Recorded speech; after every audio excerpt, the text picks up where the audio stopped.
Hey, hi everyone. Welcome back. I hope you're doing okay today. Sometimes we start a day and we don't even know how we feel, right? Like you wake up and think, I'm fine, but inside, maybe not really. So Emma, before anything else, how are you feeling today? Hi, everyone. I'm glad you're here with us. How am I feeling? That's a good question. I think I feel a little calm, but also a bit tired, you know? What about you, Nero? How do you feel right now?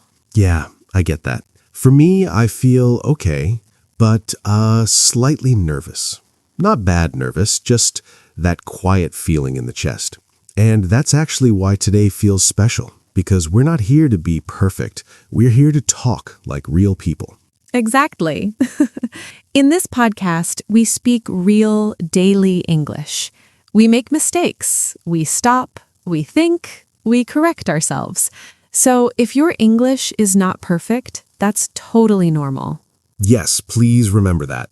This is not textbook English, not exam English. This is how people talk about life and feelings. And gently, if you like this kind of calm practice, you can subscribe and stay with us. All right. Take a small breath with us. We're not rushing today. We're just sitting, talking, and sharing. And soon we'll slowly move into today's topic. So, feelings. I notice many learners know grammar, but when it comes to feelings, they stop. They say, I am happy today, or I am sad, and then silence. Emma, do you see this too? Yes, all the time. People often feel more, but they don't know how to say it. They feel confused, proud, disappointed, relieved, but they don't use these words. In daily life, we don't only say happy and sad. Right, and sometimes people say things like, I am feel happy today. It's very common, I hear it a lot, but in real English, we say, I feel happy today. That small word change matters.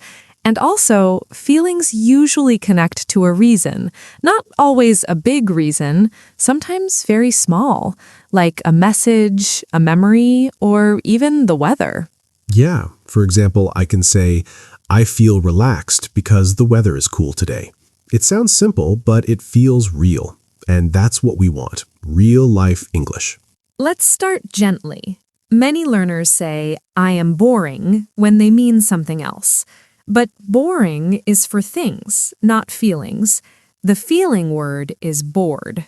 Yes, that's a very common one. So you don't say, I am boring today, unless you mean you make others bored. You say, I am bored today. For example, I am bored because it's raining and I can't go out. And that sentence has a feeling and a reason. That's important. Feelings alone are okay, but feelings with reasons sound more natural. It helps the listener understand you. Another one I hear is, I am very tension. That sounds close but not correct. We say, I feel tense or I feel stressed.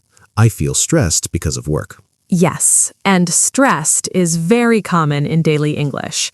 Not dramatic, not too strong, just honest. Like, I feel stressed today, so I want to rest. Okay, let's pause a little. Now you try. Say it slowly, no rush. For example, I feel tired because I slept late. Say your own sentence today. You can even whisper it. That's fine. For example, I feel calm because I'm listening to this podcast. Notice the feeling and the reason. That's real spoken English. Emma, sometimes I feel two things at the same time, like happy and nervous together. Learners often think that's strange, but it's very human. Oh, yes. Mixed feelings are very real. You can say, I feel excited but nervous, or I feel happy but also a little worried. That but is very powerful. Exactly. And we don't need long sentences. Short, honest sentences are better. For example, I got a new job, so I feel excited, but I'm nervous too. That sounds very natural. And notice we didn't use difficult words, just feelings people actually use. Excited, nervous, worried, proud. These words come up every day. Let's practice again gently. Try this pattern. I feel, but. For example, I feel proud but shy. Now you try with your own feelings. You don't need to share it with anyone. Just feel it, say it, and let it pass. This is how English becomes part of your life. Not pressure, just practice. Talking about feelings in the past is also important. People often say, yesterday I feel happy. Almost right, but we need past tense. Yes, we say, yesterday I felt happy. That small T changes everything. For example, I felt proud when I finished my work. Simple, clear, human. I sometimes make mistakes too. I say, I felt tired last night. That's okay. Self-correction is very natural. So, Nero, feelings don't only come from big events. Sometimes they come from very small moments, like making tea, sitting quietly, or finishing something simple. Learners forget they can talk about these feelings too. Yes, that's true. People think English is only for big stories, but daily life is full of feelings. For example, I felt relaxed after drinking tea. I like that example. It's calm and very real. And notice you didn't explain too much. Just action, then feeling. Another common sentence people say is, I was very happy from you. That sounds logical, but we don't say it like that. We say, I was happy with you, or I was happy because of you. Yes, prepositions matter a lot with feelings, but we learn them slowly, naturally. For example, I felt grateful for your help. That sounds warm and polite. Let's stop again for a second. Try saying one small past feeling. For example, I felt calm this morning. Say it slowly, clearly. Or you can try, I felt nervous before a call. Think about when you felt it. That time word helps your English sound natural. Okay, let's continue. Emma, sometimes I don't even know what I feel, and learners ask me what word should I use, but not knowing is also a feeling, and English has space for that. Absolutely. You can say, I'm not sure how I feel, or I feel a bit strange today. Those sentences are very common in real life. Yes, and a bit is very useful. It softens the feeling. For example, I feel a bit low today. Not too strong, not dramatic. Or, I feel kind of confused. Kind of is very natural spoken English. People use it all the time. It shows honesty, not weakness. Now, try this one. Say, I feel a bit blank today. For example, I feel a bit quiet today.